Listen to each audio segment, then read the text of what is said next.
നമസ്കാരം. കരുവന്നൂർ കേസിൽ തൃശൂർ CPM ജില്ലാ സെക്രട്ടറിയായ MM വർഗീസ് ED ഓഫീസിൽ വീണ്ടും ഹാജരായിരിക്കുന്നു എന്നുള്ള വാർത്തകൾ പുറത്തു വന്നിരിക്കുന്നു. അറസ്റ്റിനെ ഭയപ്പെടുന്നില്ല എന്ന് അദ്ദേഹം മാധ്യമങ്ങളോട് പറയുകയും ചെയ്തു. എൻഫോഴ്സ്മെന്റ് ഡയറക്ടറേറ്റ് വിളിച്ചതുകൊണ്ടാണ് താൻ വന്നിരിക്കുന്നത്, എന്തിനാണ് വിളിച്ചത് എന്ന് നിങ്ങൾ EDയോട് തന്നെ ചോദിക്കണമെന്നായിരുന്നു വർഗീസിന്റെ പ്രതികരണം. കരുവന്നൂർ സഹകരണ ബാങ്കിൽ നിന്ന് ബെനാമി വായ്പകൾ വഴി തട്ടിയെടുത്ത പണത്തിന്റെ പങ്ക് ഈ അക്കൗണ്ടുകളിൽ എത്തിയിട്ടുണ്ടോ എന്നാണ് നിലവിൽ എൻഫോഴ്സ്മെന്റ് ഡയറക്ടറേറ്റ് പരിശോധിച്ചുകൊണ്ടിരിക്കുന്നത്. തെരഞ്ഞെടുപ്പ് പ്രചരണത്തിന്റെ അവസാന ഘട്ടത്തിലായിരുന്നതുകൊണ്ട് കഴിഞ്ഞ തവണ ഹാജരാവാൻ കഴിയില്ല എന്നുള്ള മറുപടി ഈ വർഗീസ് എൻഫോഴ്സ്മെന്റ് ഡയറക്ടറേറ്റിന് നൽകിയിട്ടുണ്ടായിരുന്നു.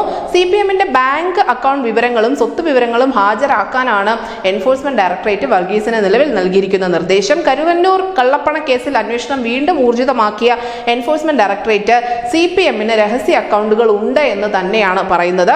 കരുവന്നൂർ ബാങ്കിന് പുറമെ തൃശൂർ ജില്ലയിലെ മറ്റ് സഹകരണ ബാങ്കിലും CPMന് അക്കൗണ്ടുകൾ ഉണ്ട് എന്ന് തന്നെ ഇവർ കണ്ടെത്തുകയും ചെയ്തിട്ടുണ്ട്. അതേസമയം തീയതി നിശ്ചയിച്ച ശേഷം മുഖ്യമന്ത്രിയുടെ മകൾ വീണ വിജയനെ ഉടൻ ചോദ്യം ചെയ്യാനുള്ള സമൻസ് അയക്കുമെന്നുള്ള ചില വാർത്തകൾ കൂടി വരുന്നുണ്ട്. വീണ വിജയനും അവരുടെ ഉടമസ്ഥതയിലുള്ള എക്സാലോജിക് സോഫ്റ്റ്വെയർ കമ്പനിയും പണം നൽകിയത് സംബന്ധിച്ച് CMRL MD അടക്കമുള്ളവരിൽ നിന്നും മൊഴിയെടുത്തിട്ടുണ്ട്.